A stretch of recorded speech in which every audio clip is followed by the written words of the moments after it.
ሰላም ጤና ይስጥልን ውድ አድማጭ ተመልካቾቻችን እንደምን ሰንብታችኋል? ይህ ገበያ ሚዲያ ነው። ፕሮግራማችን ከገበያ ሚዲያ ዘውትር ምሽት 3 ሰዓት ተኩል ላይ ወደ እናንተ የሚደርሰው የገበያ ሚዲያ ልዩ የፖድካስት ፕሮግራም ነው። በዛሬው የገበያ ሚዲያ ልዩ የፖድካስት ፕሮግራም እንደተለመደው ከኢትዮጵያ ብሔራዊ ጥቅም ጋር የተሳሰሩ ወሳኝ መረጃዎችን ይዘናል። ቀዳሚ ወዳደረግነው መረጃ ስናልፍ የግብፅ አምባሳደር በኢትዮ ኤርትራ ድንበር አካባቢ በተለይም በትግራይ ክልል ስለመታየታቸው ተሰምቷል። እኚህ የግብፅ አምባሳደር በዚህ ቀጠና ምን ይሰራሉ? በተለይም እኚህ ሰው በኤርትራ በኩል ወደ ኢትዮጵያ ለመግባት ሞክረው ከኢትዮጵያ መንግስት ጋር ከሚፋለሙ ኃይሎች ጋር ንግግር ስለማድረጋቸው ተሰምቷል። ስለዚህ መረጃ በስፋት እንነግራችኋለን። እንደዚሁም አሜሪካ ኢትዮጵያን አብስራለች። የአሜሪካው ቁልፍ የደህንነት ሰው ወደ አዲስ አበባ ገብተዋል።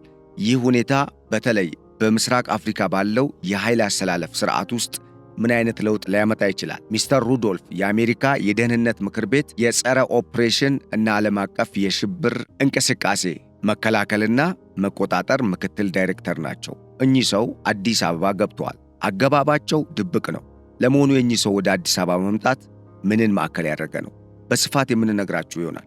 እንደዚሁም ቻይና ለኢትዮጵያ አዲስ አነጋጋሪ መሳሪያን ሰጥታለች። ይህ መሳሪያ አይደለም ኢትዮጵያን የኤርትራንም የምስራቅ አፍሪካ በተለይ ጅቡቲና ኤርትራንም ጭምር በቀጠናቸው ያለውንም የውሃ ዳርቻንም ጭምር የሚያካልል የራዳር ስርዓት ነው ተብሏል። ስለዚህ መሳሪያም በተወሰነ በመጠኑ የምንነግራችሁ ነገር ይኖራል። HQU-6 የተሰኘው የራዳር ሲስተም በዓለም አቀፍ ደረጃ 7 ሀገራት ብቻ ነው ያላቸው። ከነኚህ 7ቱ ሀገራት ደግሞ ኢትዮጵያ አንዷ ሆናለች። ታዲያ ይህንን መሳሪያ ኢትዮጵያ ማግኘቷና መታጠቋ ለኢትዮጵያ ወታደራዊ አቅም ምን አይነት ድጋፍ ይሰጣል? የኢትዮጵያንስ አቅም ምን ያህል ያሳድጋል? በስፋት የምትሰሙት ይሆናል። ከዚህም ባለፈ አይሞከር ተራራ ተደፍሯል። የአፋር ታጣቂዎች ወደ ኤርትራ ድንበር ጥሰው በመግባት አይሞከር ተራራን ደፍረውታል። በተለይም ከኤርትራ ጦር ጋር ከፍተኛ ውጊያ ውስጥ የነበሩት የአፋር ታጣቂዎች የቀይ ባህር አፋር ህብረት ኦር አሁን ላይ በኤርትራ ደቡባዊ ግዛት ይዞታዎች እንደተቆጣጠሩ ወይም ይዞታዎችን በእጃቸው እንዳስገቡ እየተሰማ ነው። ስለዚህ መረጃ የምንነግራችሁ ነገር አለ። በትላንትናው ዕለት በኤክስ ማህበራዊ ትስስር ገጻቸው በኤርትራ ዘመቻ መጀመራቸውን ያስታወቁት እነኚህ የአፋር ታጣቂዎች በተለይም ወደ እናት ሀገር ወደ ኢትዮጵያ የመመለስ ዘመቻውን በይፋ በመጀመራቸው ደስታ እንደተሰማቸውም ገልጸዋል። ስለዚህ መረጃ በስፋት የምትሰሙ ይሆናል። አብራችሁን እንድትቆዩ በመጋበዝ በቆይታችን እንደምታተርፉ እያመንን ከኛ ጋር አብራችሁ መስራት ለምትፈልጉ በራችን ክፍት እንደሆነ እየገለጽን በሐሳብ መስጫ ሳጥን ውስጥ ያላችሁን ሐሳብ አስተያየትም እንድታጋሩን እንድታበረታቱን እየጋበዝን ለቻናላችን አዲስ የሆናችሁ ቻናሉን ሰብስክራይብ፣ ፕሮግራማችንን ደግሞ ላይክ እና ሼር እያደረጋችሁ አጋርነታችሁን እንድትገልጹ በመጋበዝ ለዕለቱ ወዳዘጋጀንላችሁ የገበያ ሚዲያ ልዩ የፖድካስት ፕሮግራም ተሻገርን።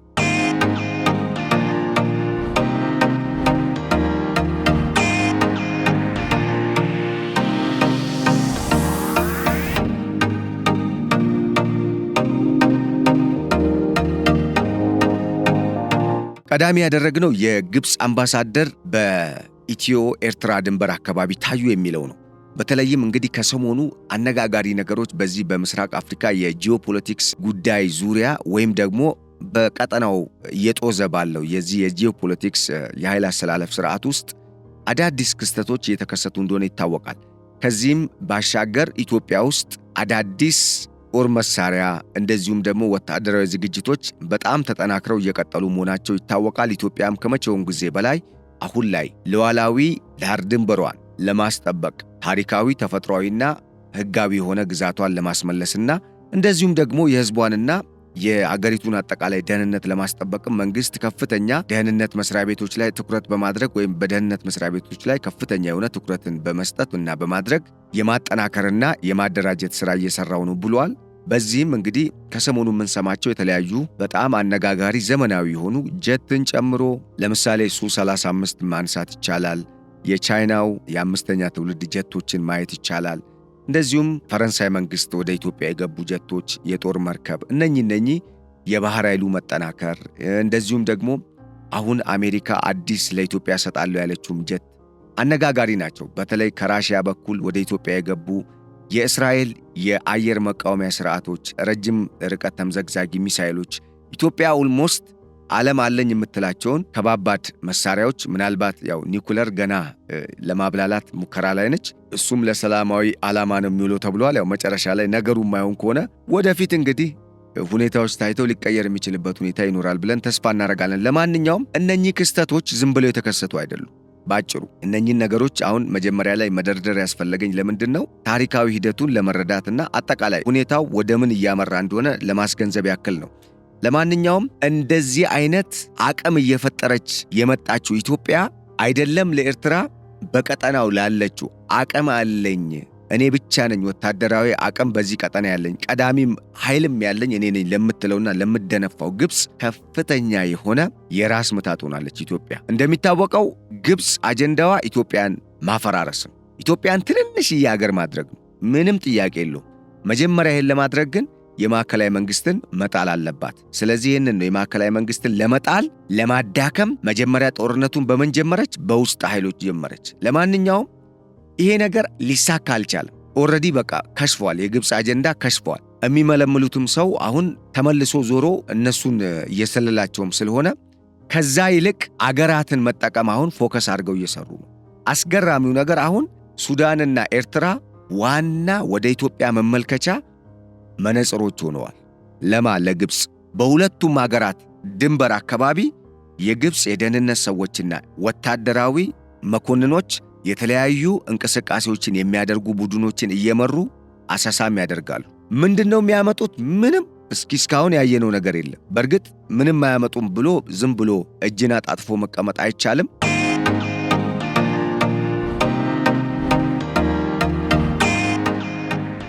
ከሰሞኑ አንድ አነጋጋሪ ነገር ከግብጽ በኩል ተሰምቷል። የግብጽ አየር ኃይል አዛዥ ኤር ማርሻል አሚር አብዱራህማን ሳዲቅ አየር ኃይላቸው እንደተዘጋጀ ማንኛውንም በቀጠናው ያለን የግብጽን ብሔራዊ ጥቅም ለማስጠበቅ የሚደረግ ኦፕሬሽንን ለመፈጸም በዝግጅት ላይ መሆኑን እና አንደኛ ነን፣ ድሮንም እያመረትን ነው፣ በዓለም አቀፍ ደረጃ በጣም አውዳሚ የሆኑ ጠንካራ የድሮን ምርቶችን በማምረት ቀዳሚ ሆነን የምንጠቀስ ሀገር ሆነናል ሲሉ በጣም አስቂኝ አስተያየትን የሰጡት። ለምን መሰላቸው አስቂኝ ያልኩት? ባለፈው የዩክሬኑ ፕሬዝዳንት ቮሎዲሚር ዜሌንስኪ አሜሪካ ዋይት ሃውስ ሄዱና አሁን በቅርብ ከሁለት ቀን በፊት ይመስለኛል ፕሬዝዳንት ዶናልድ ትራምፕ ቶም ሆክስ የሚባለውን ይሄንን በጣም ረጅም ርቀት ተምዘግዛጊ ሚሳኤል ከ2500 እስከ 3500 ኪሎ ሜትር ርቀት ይሄዳል ተብሎ የሚገመተው ነው የሚነገርለትን ይሄንን በጣም አውዳሚ መሳሪያ ለመቀበል ወይም ስጡኝ ብለው ኦልሬዲ ሲጠይቁ ነበር፣ ሲጎተጉቱ ነበርና እሳቸው ከመሄዳቸው በፊት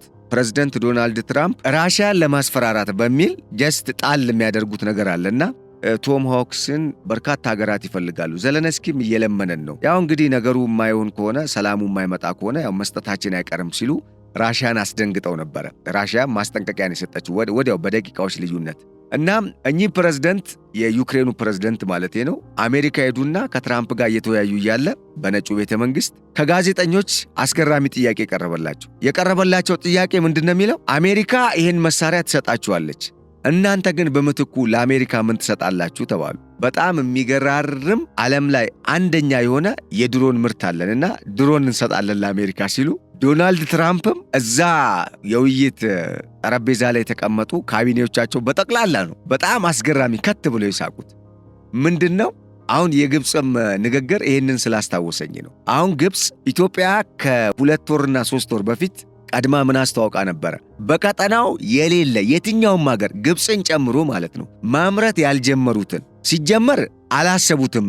እውነቱን ለመናገር የድሮን ምርት ጀምሬያለሁ ብላ በሁለት ተቋማት ለዛውም አንደኛው የቱርክን ተሞክሮ ይዞ የመጣ በሌላኛው ደግሞ የእስራኤልን ተሞክሮ የያዘ በደንብ የዳበረ የድሮን ምርት ያጥፍቶ ጠፊም የቅኝት የሚያደርጉ በነገራችን ላይ እነኚህ ድሮኖች የጦርነቱ ድባብ እየመጣ ስለሆነ ስለ ጦርነቱ ወይም ለጦርነት የሚያገለግሉ ድሮኖች ላይ ብቻ ፎከስ አረግን እንጂ እውነቱን ለመናገር ለግብርና ሥራ የሚውል ድሮንም ኢትዮጵያ እያመረተች ወይም ያንንም ነው የምታመርተው። ይሄ አልተነገረም። እንደውም ኢትዮጵያ ልማቱም ላይ ፎከስ አድርጋ ነው ይህንን ነገር ዴቨሎፕ እያደረገች ያለችው። ለማንኛውም ኢትዮጵያ ይህንን ማስታወቋን ተከትሎ እንግዲህ አልሐራም ነው ይህንን መረጃ ያወጣው። አስቂኝ መረጃ ነው በነገራችን ላይ። የግብፁ የአየር ኃይል ኃላፊ ኤር ማርሻል አሚር አብዱራህማን ምን አሉ? እኛ በዓለም ላይ በድሮን ምርት ከዓለም ቀዳሚ ሆነናል። በአይነታቸው የተለያዩ ድሮኖች፣ በጣም አውዳሚ የሆኑ ድሮኖችን እያመረትን ነው እና ምንፈራው ነገር የለም ሲሉ፣ ለማን እንደሆነ ያው ግልጽ ነው። ግን ምንፈራው ነገር የለም ምን አመጣው ነው አሁን እኔ ጥያቄ። ጦርነት ጠቃሚ አይደለም፣ ጦርነት እንዲጀመር አንፈልግም። ግን የጦርነቱ መጀመር ይፋ ከሆነ በእርግጠኝነት እስካሁን ባለኝ መረጃ እነሱ እንዳሰቡት ኢትዮጵያን አምቡሽ ማድረግ አይችሉም። እናም ይህንን ማስጠንቀቂያ ከሰጡ በኋላ የኢትዮጵያ አየር ኃይል ዋና አዛዥ ሌተናል ጄኔራል ይልማ መርዳሳ አየር ኃይላችን በወሬ ሳይሆን በተግባር በላቀ አቅም ላይ ይገኛል። ኢትዮጵያ እንደ ሀገር፣ የኢትዮጵያ ሕዝብ እንደ ሕዝብ እኛ ላይ የሚጥለውን የትኛውንም ግዳጅ ለመወጣት አየር ኃይላችን በከፍተኛ ዝግጅት ላይ ይገኛል። ከየትኛውም አቅጣጫ በየትኛውም አግባብ ሊመጣብን የሚችልን ጥቃት የመመከት አቅሙ አለን ሲል በእርግጥ ይፋ አድርጓል።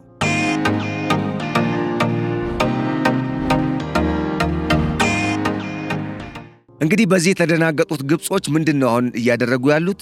በኢትዮ ኤርትራና በኢትዮ ሱዳን ድንበር አካባቢ ቀደም ሲል የነገርኳችሁን የደህንነትና የጦር መኮንኖቻቸውን እየላኩ በተለያየ መንገድ ሲቪል እየለበሱ ቀጠናውን ሁኔታና የኢትዮጵያን የጦር አቅም ወዘተ መሰለልን ይዘዋል። በእርግጥ የኢትዮጵያን የጦር አቅም እነሱ እንዳሰቡት አልሆን ብሏቸዋል፣ ወይም ደግሞ ከገመቱት በላይ አስፈሪ ሆኖባቸዋል። ይህን ስል ፕሮፓጋንዳ አይደለም ማወራው። ማንም ሰው ይህንን ፕሮግራም የሚያዳምጥ ሰው እንዲረዳ የምፈልገው ነገር እኛ የምናወራው ስለ ሀገር ብሔራዊ ጥቅም ነው። ስለዚህ ስለ ሀገር ብሔራዊ ጥቅም ከሆነ ጆሮአችንም አይምሮአችንም ሐሳባችንም የት ነው ያለው? የሀገር ብሔራዊ ጥቅም ጋር። ስለዚህ በድንበር አካባቢ እነኚህ ሰዎች እየሄዱ ነው፣ እየተመላለሱ ነው ሲባል አንዳንዴ ግብጽ ከዚህ ቀደምም ስትናገር ስለከረመች ይህንን ነገር ለምን ትነግሩናላችሁ የምትሉ ሰዎች አላችሁ። አይደለም፣ እንደዛ አይደለም። ነገሩ ጥንቃቄ ስለሚያስፈልግ ነው ይህን ነገር የምንናገረው። ለምንድን ነው ጥንቃቄ የሚያስፈልገው? ነገ የሁላችንም ግዴታ ስለሆነ የሆነ ችግር ቢመጣ እያንዳንዱ ዜጋ በአንድነት መቆም ስላለበት። የሚመጣው ነገር 50-50 ነው፣ አያስተማመንም። የዓለም አቀፍ ሁኔታው በየሰከንዱ እየተቀያየረ ነው ያለው። ስለዚህ ይህንን ለማስገንዘብ ነው። ለማንኛውም እኚህ የግብፅ አምባሳደር በጣም አስገራሚ በሆነ ሁኔታ አልፈው ወደ መቀሌ አካባቢ ደርሰውም ወደ ዛላምበሳ ተመልሰው አንዳንድ የትግራይ አመራሮችና የቀድሞ ማለት ነው፣ በእርግጥ ትግራይን የጦር መዲና የጦር ቀጠና ለማድረግ የኢሳያስ አፈወርቂ መንግስትና የግብፅ መንግስት በጣም በከፍተኛ ሁኔታ እየሰሩ ነው፣ ህዝቡን ቢቢላቸው። ይሄንን ከዚህ ቀደም በትግራይ በተደረገው ጦርነት እልቂት እንዲካሄድ ስታፋፍም የነበረችው ግብፅ ዛሬ እንደምትደግፍ አርጋ አሁንም የትግራይን ህዝብ ወደ ጦርነት ልትመራ ሙከራ እያደረገች ነው። የሚሳካ ይሆናል አናቅም፣ የሚሳካ ግን አይመስልም።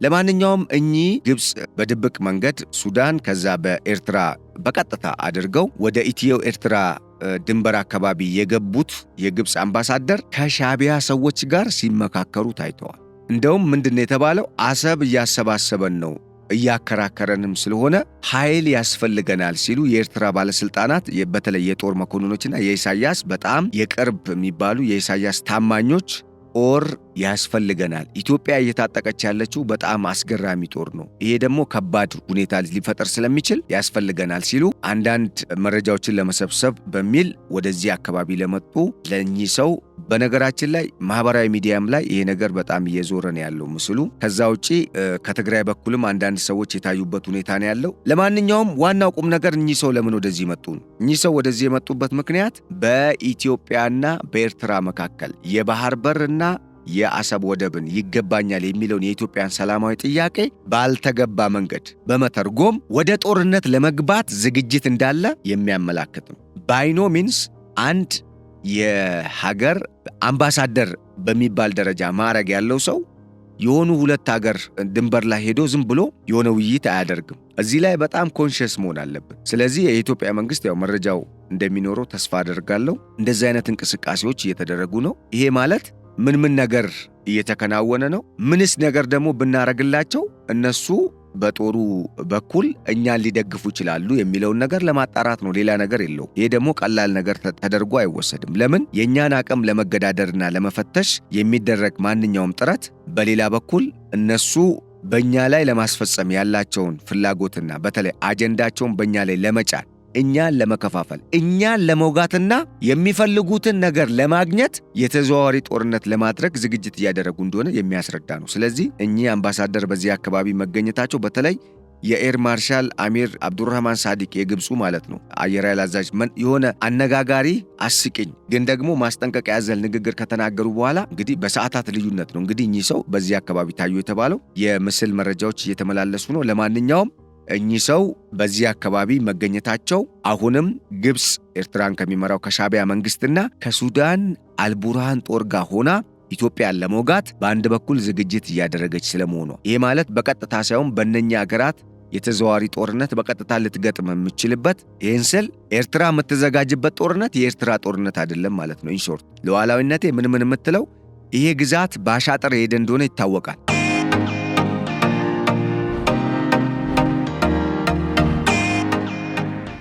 አሰብ እኛ አይደለንም እኮ እየተናገርን ያለ ነው በነገራችን ላይ ወይም የኤርትራ የሻቢያ መንግስት ፕሮፓጋንዲስቶች እንደሚሉት እኮ አይደለም። የአሰብ አካባቢ ነዋሪ ኢንዲጂኒየስ የሚባለው የቀይ ባህር አፋር ይህንንም ስንል በነገራችን ላይ አፋሮችን ለመከፋፈል አይደለም። በአሁኑ ሰዓት በቀጥታ እኔ ይሄ ቃልም ራሱ ይህን ቃል መጠቀሙ ራሱ አንዳንዴ ወደ መከፋፈል እንዳይሄድ ስጋት ስላለኝ ነው ይህን ቃል አሁን ከዚህ በኋላ መጠቀም አልፈልገው። በቀይ ባህር አካባቢ ያለው አፋር ብንለው ይሻላል የቀይ ባህር አፋር ከምንለው። ለማንኛውም ችግር የለውም አፋሮች ይገባቸዋል። የቀይ ባህር አካባቢ አፋር ትጥቅ ታጥቆ ከመታገል ወደ ትግል ከመግባቱ በፊት በትላንትናው ዕለት ከትላንት ወዲያም በግልጽ በይፋ አውጇል። የኤርትራ መንግስት ላይ ኦልሬዲ የኃይል ጥቃት ወይም እርምጃ መውሰድ ጀምሯል። የተለያዩ ይዞታዎችንም በስሩ አስገብቷል። ምን ብሏል? ቀድሞ ቀይ ባህር ቀጠና አፋር ህብረት ኢትዮጵያዊ ነን፣ ኢትዮጵያዊነታችንን ማንም ከኛ ሊነጥቀን አይችልም። ድንበሩ ቢዘጋም ኢትዮጵያዊ ማንነታችን ግን ከኛ ጋር አለ። ስለዚህ ይሄ ግዛት የኢትዮጵያ ነው። ካስፈለገ የተባበሩት መንግስታት ድርጅት፣ የአሜሪካ መንግስትም፣ የአውሮፓ ህብረትም ሪፍረንደም ያካሄድ እዚህ ጋር በዛ ቀጠና ማለት ነው ከምጽዋ ወደብ ጀምሮ እስከ ጅቡቲ ድንበር ድረስ ባለው ቀጠና በሚገኘው ህዝብ መካከል ህዝበ ውሳኔ ይካሄድ እስኪ እና ይታይ እኛ ኢትዮጵያዊነታችንን እንዴት እንደሚበልጥብን በተግባር እናሳያለን ሲሉ እኮ አረጋግጠዋል። ከዚህ ብዙ ነገር መረዳት ይቻላል። ለማንኛውም ጆሮ ዳባ ልበስ ብሎ ይህንን ሐሳብ የኤርትራ መንግስት ያንን ቀጠና በኃይል ለመቆጣጠር ወይም የራሱን ካድሬዎች ለመሾም ሲሞክር ግጭት ስለመፈጠሩና አሁን ግን ባለው ሁኔታ የተለያዩ እንቅስቃሴዎች በተለይ የተዘዋዋሪ ጦርነቱን በኢትዮጵያ ላይ ለማድረግ እንቅስቃሴዎች እየተደረጉ እንደሆነ እንግዲህ ማየት ያስፈልጋል ማለት ነው። እዚህ ጋር ላስገነዝባችሁ የምፈልገው ከትላንት ወዲያ ዕለት ጀምሮ የቀይ ባህር ቀጠና አካባቢ ያለው አፋር በተለይ የታጠቀው በኢትዮጵያ አፋር ክልልም ለወራት የተለያዩ ወታደራዊ ስልጠናዎችን ሲያደርግና የሎጂስቲክስ የጦር ዕቅድ ወዘተረፈ ሲያደርግና ሲዘጋጅ የነበረው አፋር አሁን ለሀገሩ ለዳር ድንበሩ የመጨረሻ የሚለውን መስዋዕትነት ለመክፈል ያም ማለት በንግግር የኤርትራ መንግስት ስለማይገባው በትጥቅ ትግል ከዚህ ቀደም የጀመረውን በሶስት አቅጣጫ የጀመረውን ትግል አሁንም አጠናክሮ መግፋቱን አስታውቋል። በኤክስ ማህበራዊ ትስስር ገጹ ላይ ባስታወቀው ወይም ባሰራጨው መረጃ ዛሬ ላይ አይሞከር ተራራ ተደፍሯል። የአፋር ታጣቂ ቡድን ወደ ኤርትራ ገብተው የአፋር ደናኪልን መቆጣጠር እንዲችሉ ወይም ለመቆጣጠር ከፍተኛ ተጋድሎን እያደረጉ ነው። በሌላ በኩል በድንበር አካባቢ ከኤርትራ መከላከያ ኃይል ጋር ወይም ከኤርትራ ጦር ጋር በእርግጥ የኤርትራ ጦር ሞራሉ አሁን ላይ እንደ በፊቱ አይደለም። ምክንያቱም የኢሳያስ አፈወርቂ የሻቢያ አገዛዝ ውሸታም እንደሆነ ገብቶታል። ለማንኛውም ከሻቢያ ጦር ጋር ከፍተኛ ትንቅንቅ ውስጥ መግባቱ ተገልጿል። ይሄ ምንድነው የሚያሳየን ነው? ፖይንቱ እዚህ ጋር ምንድነው? ከዚህ የምንረዳው ነው። እዚህ ጋር የምንረዳው ነገር ምንድነው? በኃይል በውሸት የፈለገን ህዝብ ለጊዜው ማፈን ቢቻል እንጂ በኋላ ላይ እውነቱ መውጣቱ አይቀርም። ይህንን ነው አፋሮች እያስመሰከሩ ያሉት። ዓለም ይህንን እንዲመለከት ነው እየጠየቁ ያሉት። በነገራችን ላይ ለኢትዮጵያ መንግስትም በተለይ ለውጭ ጉዳይ ሚኒስተርም፣ ለአፍሪካ ህብረትም፣ ለአውሮፓ ህብረትም፣ ለአሜሪካ መንግስትም እስከ 200 ገጽ የሚደርስ የተለያዩ ቅሬታዎችን ከነ ማስረጃና መረጃዎቹ ጭምር አስደግፎ አቅርበዋል። ይሄ የአፋሮች ህብረት የኤርትራ መንግስት ምን ያህል ጭቆና እየፈጸመበት እንደሆነ በህዝቡ ላይ ምን ያህል ደግሞ የአፋር ህዝብ ከልማት ተገልሎ እንዳይማር ኢቭን በአሳ ማጥመድ ስራ ላይ የተሰማሩ የአፋር ተወላጆች እንኳን እዛ አካባቢ የሚደረግባቸው ጭቆና ምን እንደሚመስል አስረግጦ በማስረጃ አስደግፎ አመላክቷል፣ አስገብቷል። 200 ገጽ ነው ያልኳችሁ።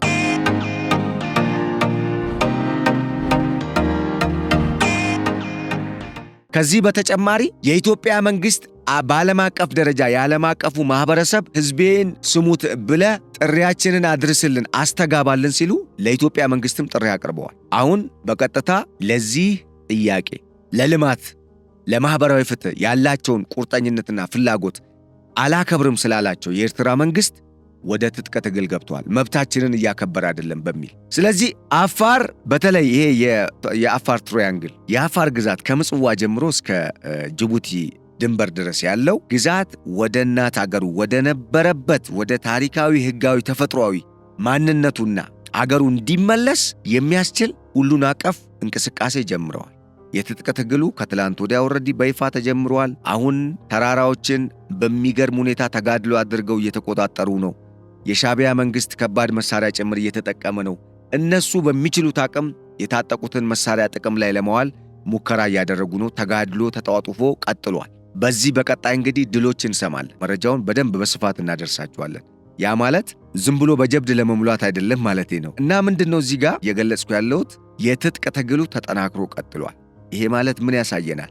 የባህር በሩን ወደ ኢትዮጵያ ለማስመለስ ይሄንን የኢትዮጵያን ታሪካዊና ህጋዊ ግዛት ወደ እናት አገሩ ወደ ተፈጥሯዊ ማንነቱ ለመመለስ ለመቀላቀል ዘመቻው በይፋ መጀመሩን እዚህ ጋር ማረጋገጥ ይቻላል ማለት ነው። ስለዚህ የአፋር ህዝብ አምርሮ በእናት አገር ቀልድ የለም ብሎ የባህር በሩን ለማስመለስ አሰብን ወደ እናት ሀገሯ ለማስመለስ የባህር በሩን ጥያቄ ለመመለስ እንደ አጠቃላይ ቀጥተኛ ትግል ውስጥ ገብቷል። እንግዲህ አሁንም ከኤርትራ ጦር ጋር የተለያዩ አውደ ውጊያዎች ውስጥ እንግዲህ ትንቅንቅ እያደረጉ እንደሚገኙ መረጃውን አደረስናችሁ ማለት ነው።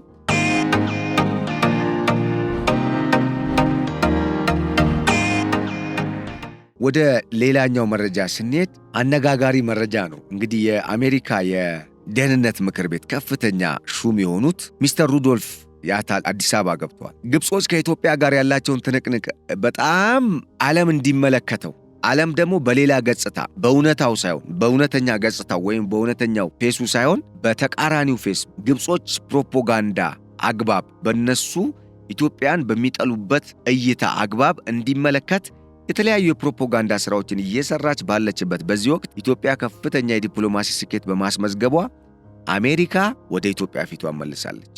ከዚህ የምንረዳው ያንን ነው። ለማንኛውም እኚህ ሰው ወደ ኢትዮጵያ መጥተው አዲስ አበባ ገብተው በነገራችን ላይ አመጣጣቸውም በበርካታ ሚዲያዎች ኦልሞስት የሚዲያ ከቨሬጅ አላገኘም፣ አልተዘገበም። እንግዲህ ይሄ በድብቅ የተደረገ ጉብኝትም ከሚባለው የጉብኝት አይነት የሚመደብ ሊሆን ይችላል። ለማንኛውም ይህ ሰው በአሜሪካ ብሔራዊ ደህንነት ምክር ቤት የዓለም አቀፍ የጸረ ሽብርና መሰል እንቅስቃሴዎች ቁጥጥርና መከላከል ዳይሬክቶሬት ምክትል ዳይሬክተር እኚህ ሰው በቀጥታ ወደ አዲስ አበባ ዓለም አቀፍ አየር ማረፊያ ሲደርሱ የደህንነት መስሪያ ቤት ከፍተኛ ሰዎችና የብሔራዊ ጸጥታና ሰላምና ደህንነት ግብረ ኃይል ሰዎች እንደዚሁም አማካሪዎች እንደዚሁም ደግሞ የአሜሪካ የደህንነት ሰዎች በተለይ በአሜሪካን ኤምባሲ በኩል ኢትዮጵያ ያሉም ሰዎች አቀባበል እንዳደረጉላቸው ነው የተነገረው። ወዲያውም በከፍተኛ የደህንነት እጀባ ወይም ደግሞ በከፍተኛ የጸጥታ ሰዎች አጃቢነት ወደ ብሔራዊ ደህንነት ቢሮ ሄደው ስብሰባ ስለማድረጋቸውና አሁን ላይ ለኢትዮጵያ 5 ትላልቅ ጀቶች ሊሰጣት እንደሆነ የተመላከተበት ሁኔታ ነው ያለው። ከዚህም ባለፈ ቀይ ባህርን ከዝርፊያ ለመታደግ በአንጻሩ በዚህ ቀጠና ላይ ሰላምን ለማምጣት የግድ አምባገነኖች መወገድ እንዳለባቸው አሜሪካ አምናበታለች። በሚገርም ሁኔታ ፕሬዝዳንት ዶናልድ ትራምፕ የሚመሩት አስተዳደር ዓለም ላይ የሚገራርሙ አካሄዶችን እየሄደ ነው። ለውጦችም እንግዲህ እየፈጠረ ነው፣ እያመጣ ነው። ከነኚህ ለውጦች መካከል ለምሳሌ አሁን ለታ በዩክሬንና ራሽያ መካከል በሚደረገው ጦርነት ዩክሬን አትችይም አቁሚ ተብላለች። ዓለም የሚያወራው ግን ለዩክሬን መሳሪያ ሊሰጡ ነው፣ እንደዚህ ሊያስታጥቁ ነው የሚል። የአሜሪካ መንግስት ዩክሬንን አትችይም ከፑቲን ጋር ተደራደሪ የሚል ሐሳብ ስለመስጠቱ ነው የተሰማው። እውነታው እንግዲህ ይሄ ነው። እናም ፕሬዝዳንት ዶናልድ ትራምፕ ተናደዱትና ከሰሞኑ የተበሳጩትም እንዴት የኔን ቃል አይሰማም አቁም ስለው በሚል ነው። እሳቸው ያው የንጉስነት አባዜም ስላለባቸው በአሜሪካ በሚገኙ የተለያዩ ግዛቶች እኮ አሁን ለምሳሌ እንደ ኒውዮርክ፣ ዋሽንግተን፣ ካሊፎርኒያ፣ ሎስ አንጀለስ የተለያዩ ኖኪንግ በሚል መፈክር የተጀመረው የትራምፕ ላይ የተነሳው አመፅን ወይም ደግሞ ሰላማዊ ሰልፍን ማየት ይቻላል። የህዝብ ተቃውሞ እና የዚህ አይነት አባዜም ስላላቸው ሊሆን ይችላል። ግን ለማንኛውም አሜሪካ ባልተጠበቀ ሁኔታ የምስራቅ አፍሪካ ላይ አጋሬ ሆና የምትቀጥለው ከዚህ ቀደምም በነበረን ግንኙነት የበለጠ እንዲጠናከር የምፈልገው ከዚህ ቀደም በነበረን ግንኙነትም የረካ ነው በኢትዮጵያ ነው ብለዋል። እንግዲህ ጠላቶች ቁርጣችሁን እወቁ። ይህ ግልጽ ነገር ነው። የምንተማመነው ወይም ደግሞ አብረን ልንሰራ የምንችለው በምስራቅ አፍሪካ ቀጠና ከኢትዮጵያና ከኢትዮጵያ ጋር ብቻ ነው ብለዋል። ኢማጂን ከኢትዮጵያ ጋር ነው የምሰራው ማለት ምክንያት አለው ማለት ነው። ምክንያቱም ዝም ብለው ከኢትዮጵያ ጋር ለመስራት አይወስኑ እና እኚህ ሰው አስገራሚ በሆነ ሁኔታ ኢትዮጵያ ከዚህ ቀደም ከነበሯት ወታደራዊ አቅሞች ለምሳሌ በአየር ኃይሉ ዘርፍ፣ በምድር ኃይል፣ በባህር ኃይል ዘርፍ እንደዚሁም በሌላ ዘርፍ ካላት የመሳሪያ አቅምም አንጻር አሁን አሜሪካ ለኢትዮጵያ ለመስጠት የተስማማችው 5ቱ ጀቶች ታሪክ ቀያሪ ናቸው። ደግሞ በጣም በሚያስገርም ሁኔታ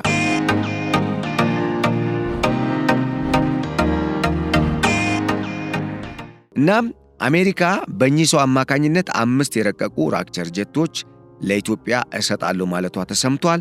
ከዚህም ባለፈ የታላቁ የኢትዮጵያ ህዳሴ ግድብ የደህንነትን ሁኔታ በአግባቡ ማስጠበቅ የበለጠ ማጠናከር በሚቻልበት ሁኔታዎች ዙሪያም ስለ መምከራቸው ተሰምቷል።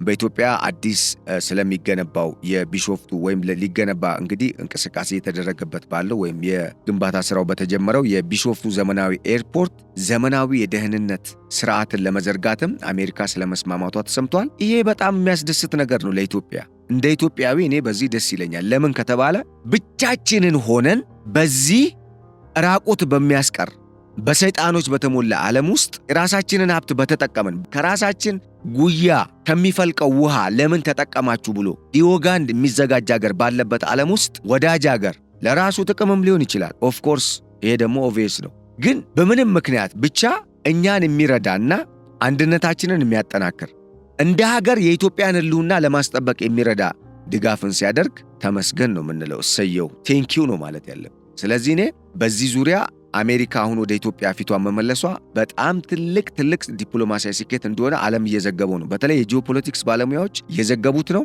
ነገር ግን በዋናነት እኛ እንደ ኢትዮጵያውያን በዚህ ነገር ደስተኛ ነው ልንሆን የሚገባው። አሁን የሆነ ነገር አስበው ነው ማንም የትኛውም ሀገር የትኛውም ዲፕሎማት ጊቭ ኤንድ ቴክ ካልሆነ በስተቀር በዚህ ዓለም ላይ በነፃ የሚደረግ ነገር አሁን ሬር ነው፣ በጣም ትንሽ ነው። ምክንያቱም በኢንተርናሽናል ሲስተም ዴር ኢዝ ኖ ፐርማነንት ፍሬንድሺፕ። አንድ በዓለም አቀፍ ሲስተም ውስጥ ምን አለ? ቀጥተኛ ዘላቂ የሆነ ወዳጅነት የለም ይላል ሳይንሱ። በሌላ በኩል ደግሞ የአይአር ሳይንስ ማለት ነው፣ የሶሻል ሳይንስ፣ የዓለም አቀፍ ግንኙነት ሳይንስ ወይም የዲፕሎማሲ ፍልስፍና ነው። ዲስ ኢዝ ፋክት በነገራችን ላይ። በተጨማሪ ደግሞ በዓለም አቀፍ ደረጃ ወይም በዚህ በዓለም አቀፍ ስርዓት ውስጥ እኛም የዛ አካል ስለሆንን ማለት ነው there is no free lunch in the international system ይላል። ያ ማለት በዓለም አቀፉ ስርዓት ውስጥ ዝም ብሎ ነፃ ምሳ ወይም ደግሞ የሆነ ነፃ ዲናርም ሊሆን ይችላል ወይም ደግሞ ኤኒ አዘር ቲም ሊሆን ይችላል፣ ኮፊም ሊሆን ይችላል። የለም። አንድ ሀገር ለሌላ ሀገር የሆነ ጥቅም ትሰጣለች፣ ከዛ ሀገር የሆነ ጥቅም ትጠቀማለች። ፔሪድ ይሄ ነው። እና አሜሪካም አሁን ከዚህ ቀደም በዚህ ቀጠና ያለው ሁኔታ እነሱ እንዳሰቡት የሚሆን መስሏቸው ነበር፣ አልሆነም። በተለይ ፕሬዝዳንት ዶናልድ ትራምፕ ወደ ስልጣን የመጡ ሰሞን ከኢሳያስ አፈወርቂ የእንኳን ደስ አሎት መልእክት ተልኮላቸው በዛውም ኤርትራ ከአሜሪካ ጋር ያለውን ግንኙነት ማጥበቅ፣ ማሻሻል ወዘተረፈ ትፈልጋለች በሚል ደብዳቤ ጽፈውላቸው ነበር።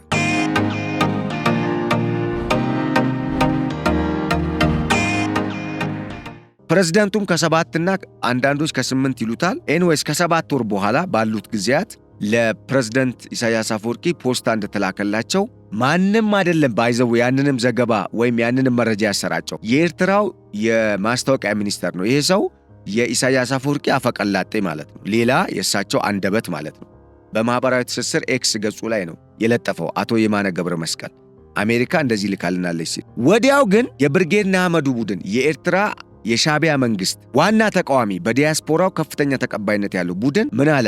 ከአሜሪካ ኮንግረስ እና ሴናተር ሰዎች ጋር ውይይት አደረገና ወዲያው የአሜሪካ ኮንግረስ ምክር ቤት ሁለቱም ምክር ቤት ኤርትራ ላይ እንደውም ማዕቀብ ሊጣል የሚችልበት ሁኔታ እንዳለ የሚያረጋግጥ ረጅም ጽሑፍ ያለበት ሰነድ ለፕሬዝዳንት ዶናልድ ትራምፕ ልኳል፣ በማስጠንቀቂያ ጭምር። ለምሳሌ ኤርትራ ጋር ያለንን ግንኙነት የምናጠናክር ከሆነ የሚከተሉት ቅድመ ሁኔታዎች መሟላት አለባቸው በሚል ለምሳሌ በኤርትራ አዲስ ዲሞክራሲያዊ መንግስት እንዲቋቋም፣ የመንግስት ለውጥ እንዲደረግ፣ ምርጫ እንዲጀመር፣ የዲሞክራሲ ተቋማት እንዲገነቡ፣ የሚዲያ ነጻነት፣ የታሰሩ እስረኞች በተለይ የሃይማኖት እስረኞችም ኤርትራ ውስጥ በስፋት አሉ። አስገራሚ ሀገር ነች። እሱም እንዲከናወን እንዲለቀቁ፣ የሰብአዊ መብት አያያዝ ላይ እስካሁን ወንጀል የሰሩ እንዲጠየቁ፣ ከዚህ በኋላ ደግሞ በሕግ እንዲመሩ፣ ስለ ሰብአዊ መብትና ዲሞክራሲያዊ መብት አያያዝ፣ ስለ ኢኮኖሚ በሚመለከት ከዚህ ቀደም በተደጋጋሚ ከአሜሪካ መንግስት ለኤርትራ መንግስት ጥያቄ ቀርቦ የኤርትራ መንግስት የማይችለው ነገር ነው። ለምን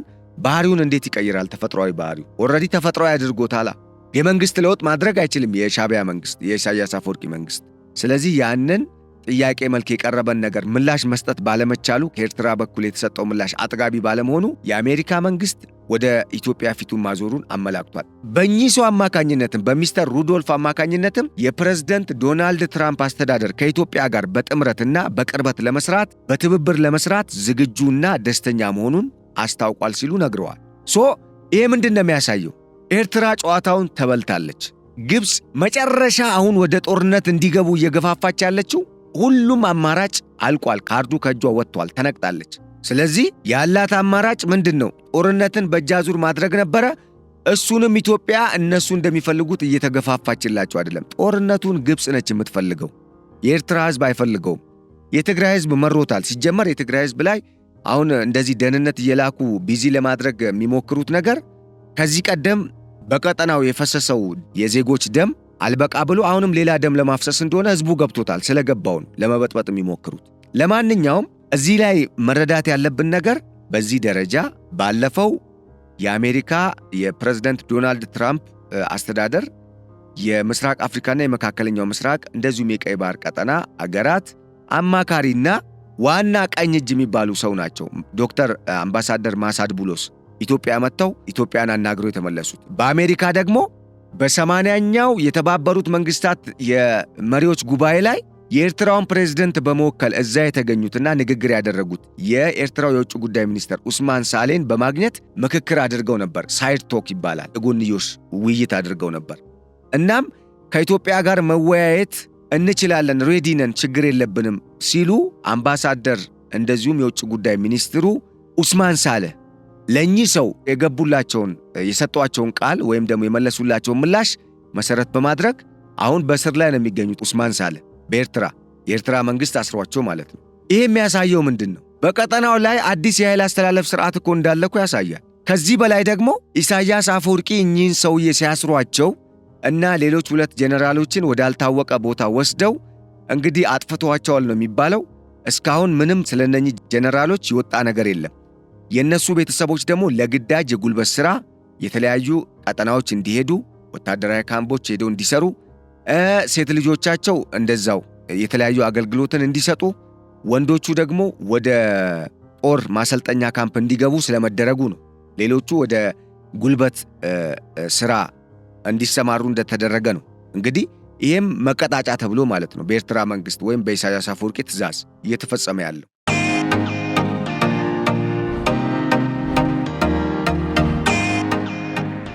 ከሰሞኑ እንደምናስታውሰው በኤርትራ የመንግስት ለውጥ ይደረጋል በሚል መፈንቅለ መንግስት ሙከራ ተደርጓል ተብሎ በርካታ ነገሮች እንደተቀየሩ ሰምተናል።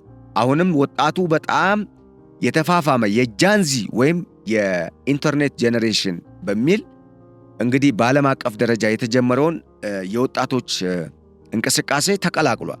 ይሄ ማለት በኤርትራ የመፈንቅለ መንግስት ሳይሆን ኦልሬዲ ቶታሊ የሥርዓት ለውጥ ሊደረግ የሚችልበት ሁኔታ ከወዲሁ ይፋ እየሆነ ነው ያለው። ከዚህ ቀደም ተደጋጋሚ ጊዜ ነግሬያችኋለሁ። የእስራኤል ሞሳድና የአሜሪካው ሲአይኤ አልቡርሃንና ኢሳያስ አፈወርቂ ከኢራን ጋር ከሁቲዎች ጋር እየሰሩ የሚያሳይ መረጃውን አውጥተው ነበር። አውጥተው የኔታንያሁ የጠቅላይ ሚኒስትር ጽሕፈት ቤት ያወጣው መረጃ ምን አለ? በምስራቅ አፍሪካ በሁለቱ አገራት ላይ እርምጃ እንደሚወስድ አስታውቋል። በዚህ እርምጃም የሥርዓት ለውጥ የመንግሥት ለውጥ ሊደረግ እንደሚችል ወይም እዛ ደረጃ የሚደርስ እርምጃን ልትወስድ እንደምትችል እስራኤል አስጠንቅቃለች። እዚህ ጋር መገንዘብ የሚቻለው የአሜሪካ ከፍተኛ የደህንነት ሰው ሁለተኛ ሰው ወደ አዲስ አበባ መግባት ማለት የኃይል ሚዛኑ ወደ ኢትዮጵያ እንዳደላ ምንም ጥያቄ የለው። ሌላ ተጨማሪ ነገር እየነገርኳችሁ ነው። የኤርትራ ባለሥልጣናት ሰነዶች እያሸሹ ነው ያሉት። ቢሮዎች እየተቀየሩ ነው ያሉት። ከአስመራ ከተማ ደቡባዊ አቅጣጫ በጣም ተራራማ በሆነ አካባቢ ወይም ከኤርትራ ዋና ከተማ አስመራ 28 እና 30 ኪሎ ሜትር ርቀት ላይ በሚገኝ ተራራማ አካባቢ የተሰራ ድብቅ ዋሻ አለ፣ ወደ መሬት በጣም በሩቅ የተቆፈረ። ኢሳያስ አፈወርቂ በ400 ወታደሮች ወይም ኮማንዶች ተጠብቀው ነገሩ የማይሆን እንኳን ከሆነ ጦራቸውን ለማዘዝ የሚያስችል የማዘዣ ጣቢያ ጭምር አስገንብተው ተደብቀው እንዳሉ የሚያሳይ መረጃ ወጥቷል። ወደዛ እንደሚመላለሱ ኢሳያስ አፈወርቂ በተለምዶ የሚደበቁት ወይ ምጽዋ ነው ወይ ደግሞ አስመራ ውስጥ ድብቅ ቦታ አለቻቸው ከቤተ መንግስታቸው ውጭ። ይሄ ለምንድን ነው የሚሆነውስ? ሌላ ነገር ቢኖር ኖሮ እነሱ እንደሚያስቡት ነገር በቃ ኢትዮጵያን እንደሚፈልጉት ማድረግ ቢችሉ ኖሮ እኮ ይሄ ሁሉ ውዝግብ አይመጣም ነበር። በኤርትራ ያለው ሁኔታውን አስጊ ነው። በተመሳሳይ የሱዳን ሁኔታ በጣም አስጊ ደረጃ ላይ ደርሷል። ከሰሞኑ ፕሬዝዳንት ዶናልድ ትራምፕ ሁለቱን ጀነራሎች ጠርተው ካይሮ ላይ ለማማከር የልዑክ ቡድናቸውን ወደ ካይሮ እንደሚልኩ መናገራቸው ተሰምቷል። ዘግበንላቸዋል ወይም መረጃውን አካፍለናቸዋል። በሱዳን ያለው ሁኔታ አሳሳቢ ከመሆኑ ጋር ተያይዞ ልክ ኢትዮጵያን በአንድ ጀንበር እንደፈለጉት የሚያደርጉ በሚመስል መልኩ ወይ የዛ አይነት አቅም እንደገነባ ሰው ለራሳቸው አገራቸውን እንኳን መቆጣጠር ሳይችሉ ግማሽ መንግስት እየመሩ አልቡርሃን ባለፈው ሲዝቱ ከዋሉ በኋላ በነጋታው የጀነራል ሙሐመድ ሐምደን ደጋሎ ወይም የሄሚቲ ጦር ከፍተኛ የሆነ የድሮን ጥቃት ነው የፈጸመው የአልቡርሃን ጦር ላይ። ከዛስ ኢሚዲየትሊ ወደ ግብፅ ነው የሄዱት ፕሬዝደንቱ። የግብፅ መንግስት የአየር ጥቃት እንዲፈጽም ነው አይችልም። ለምን? የግብፅ መንግስት አንድ የአየር ጥቃት እኔ ላይ የሚፈጽም ከሆነ ብሏል ጀነራል ሙሐመድ ሐምደን ደጋሎ፣ በቀጥታ የድሮን ጥቃት የግብፅ የመከላከያ ዋና ስትራቴጂክ የሆነው የጦር ሰፈር ላይ እወስዳለሁ ብሏል። ይሄ ለኢትዮጵያ ብስራት ነው። አላርፍ ያለን ጠላት በዚህ መልኩ ነው ማስተናገድ ስለሚቻለው፣ ምክንያቱም እምቢ ስላለ የግድ ስለሆነ። ለማንኛውም በዚህ አግባብ የተቃኘው የምስራቅ አፍሪካ አጠቃላይ የጂኦፖለቲክስ እንቅስቃሴና ሁኔታ አሁን መልኩን ቀይሮ አሜሪካ ከራሽያ ጋር በምስራቅ አፍሪካ ቀጠና ኢትዮጵያን ለመያዝ ወይም የኢትዮጵያ አጋር ለመሆን ፉክክር ውስጥ ስለመግባቷ ተሰምቷል ለማለት ነው።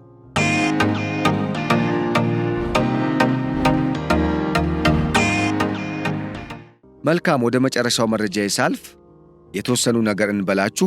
ቻይና ዘመናዊ የተባለውን HQ-6 ራዳር ሲስተምን ለኢትዮጵያ አስታጥቃለች።